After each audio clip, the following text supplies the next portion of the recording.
Here's more wrestling news for March 18th, 2022. And your headlines for this afternoon include: when will WWE host their next premium live event in the UK? Logan Paul has plans to stick around in WWE after WrestleMania 38. Keith Lee reveals how quickly Tony Khan called him after release from WWE. Huge updates on AEW's video game, more wrestlers pitching in with ideas. Match card and more announced for First Control Your Narrative taping later this month.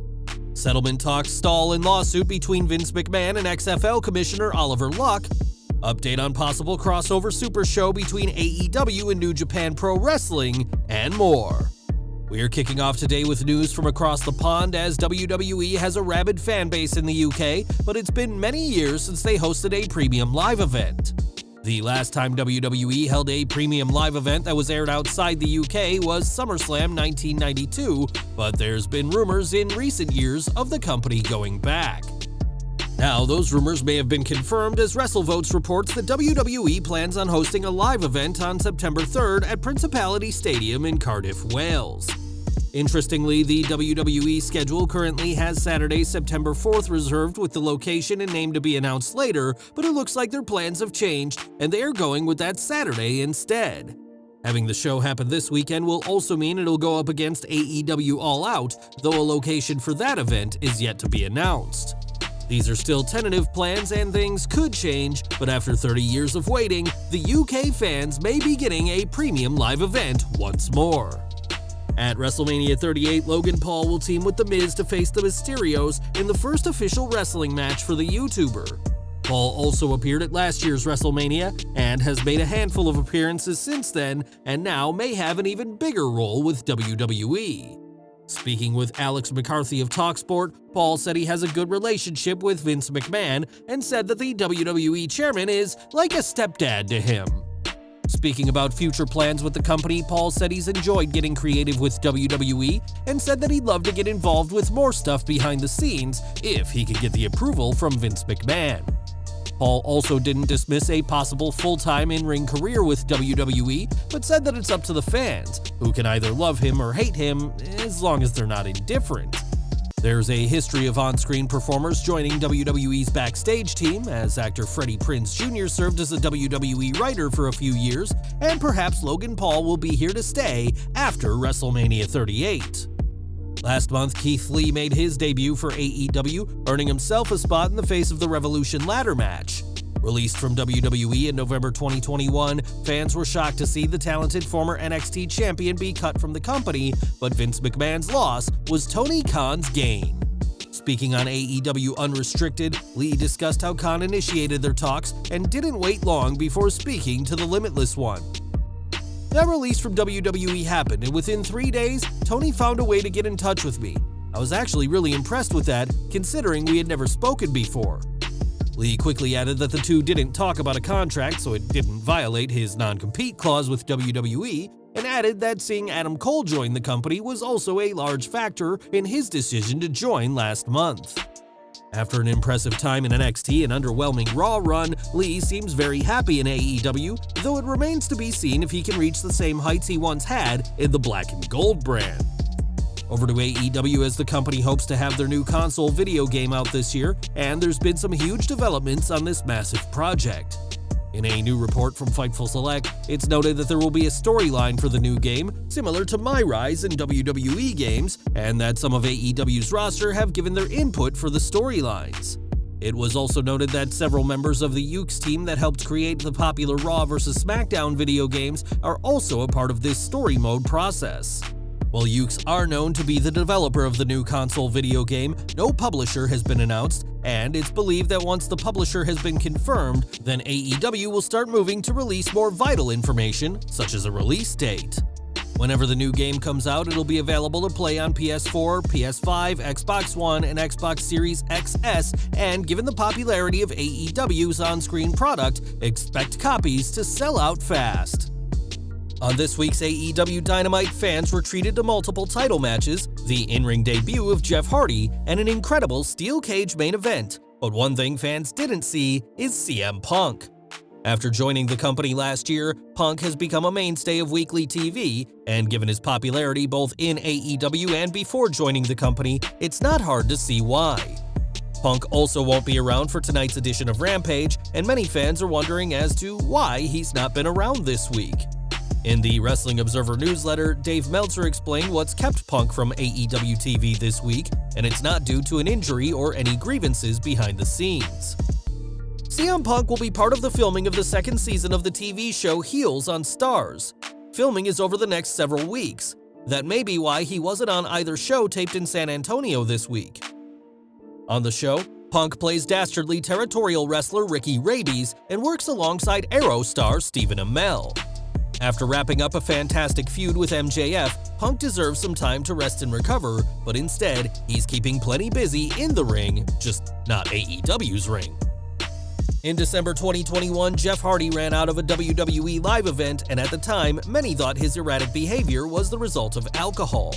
Jeff refused to enter rehab, which led to WWE releasing the former world champion, but before it was discovered that he was completely clean of any substances.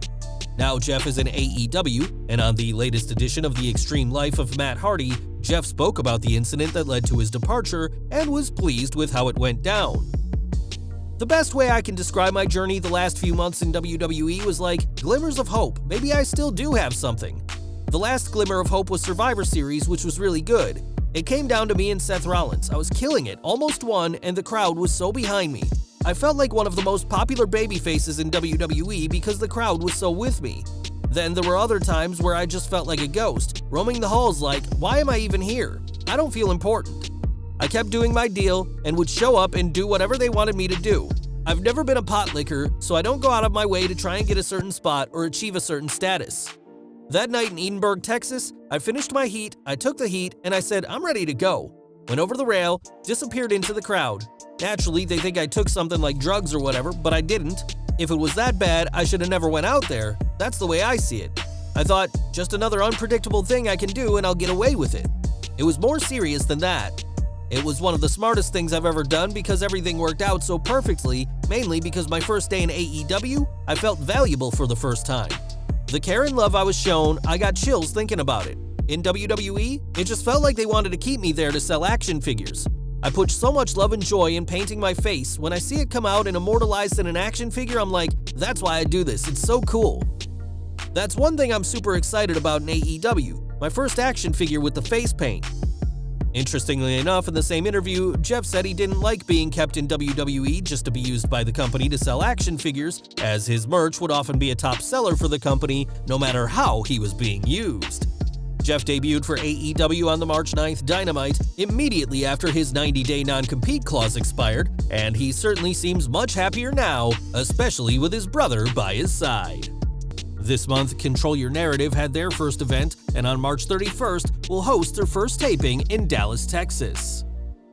CYN has said that this will be their first televised special, as it'll be part of the new Pro Wrestling TV streaming service that is set to launch the same day as the event. Now, the card has been announced for CYN Awakening Dallas, and it'll feature the debut of two-time former NXT champion Killer Kross. Kross will face Vincent, who will be accompanied by Bill Carr and Bateman, and the show will also feature plenty of ex-WWE talent. Austin Aries will face Weston Blake, formerly Wesley Blake, while Dirty Dango, aka Fandango, will take on Flip Gordon. The main event will be an entirely WWE affair as EC3 and Adam Scherr will face Eric Redbeard and Big Damo, formerly Killian Dane. It's unclear if these will be fights, which can only end in submission or KO, or matches, which will conform to standard pro wrestling rules, but with an appearance by Marina Shafir and a mystery nostalgic name, it'll make for some interesting viewing on March 31st. XFL news now, as this week a meeting was held to try and settle the ongoing lawsuit between Vince McMahon and Oliver Luck, who is suing the WWE chairman for over $23 million.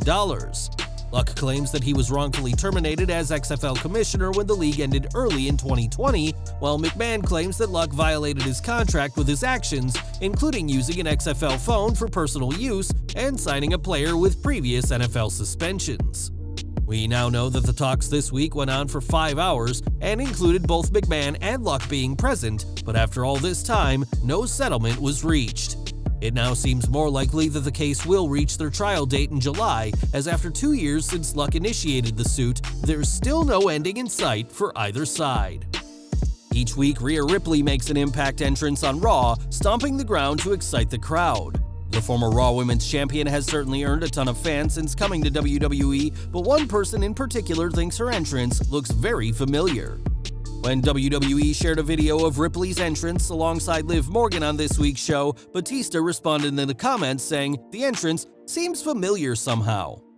The Animal clearly believes that Ripley is ripping off his own entrance, or at the very least is using it as inspiration for her own walk to the ring. At this time, Ripley hasn't responded to Batista's comments, but we'll have to see if her entrance in the coming weeks is influenced by what the Animal had to say. And we're ending today with AEW, who have worked with other promotions in the past, and now their relationship with New Japan Pro Wrestling could be moving to the next level. AEW and New Japan have worked before in the past, and rumors have circulated that the two companies could do a crossover Supershow one day, and many people believe it'll happen one day. When Rocky Romero spoke to Wrestling Inc., he said he believes the Supershow will happen and that it's something the fans clearly want to see take place.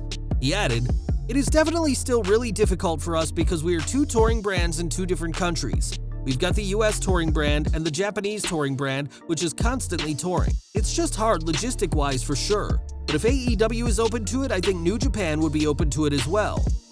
Romero does have experience wrestling for both AEW and New Japan, so he'll know what he's talking about. And while travel across countries is still difficult, it seems more and more likely that a crossover event between the two massively popular promotions could one day happen. Well guys, that's our news for today. Please share your comments below. Also hit the like button, subscribe to our channel, and hit the bell icon to receive all notifications. And as always, thanks for watching.